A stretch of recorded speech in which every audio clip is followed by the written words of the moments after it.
binati o minahal kong matalong nun. Welcome to my channel. Welcome to Matalong. Ako neron August 3, 2021. Always yung tawag magtinabangay ang magkahiyo sa Timor. At gayong suportahan ang administrasyon kanunay headed by to our beloved Mayor Eric Espaulio. Nila ni Vice Mayor Rick G. Paulio sa mga konsihalis sa atong lungsod. At gayon silang suportahan kanunay aron mas daghantang mamugna nga project. Okay.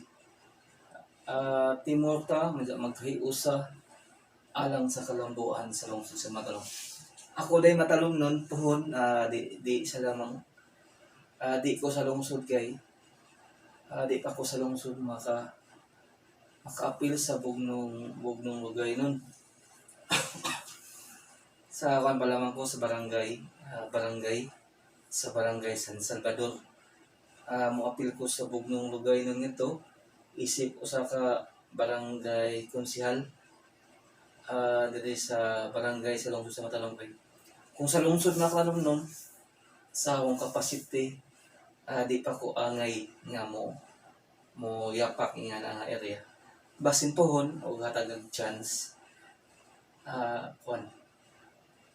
mapil ko sa bugnong lugay nun sa barangay San Salvador, Matalom Leyte. Sa taga barangay San Salvador, ako manghinaot sa inyong suporta para makatabang ta sa atong barangay o sa lungsod. Okay. Welcome to my channel. Welcome to Matalom. Manatong batong guys. Hangyo lang ako sa barangay San Salvador, Matalom Leyte.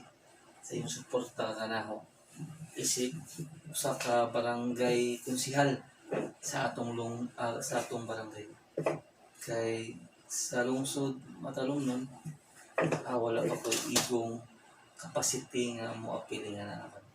Sa barangay sa lamang kung itugod sa panahon dahil sa atong lungsod puhon atong paningkamutan po nga makatabang po sa administrasyon o sa katawhan dito sa lungsod sa Matalom. Okay guys, welcome to my channel. Welcome to Matalom. Itong po guys.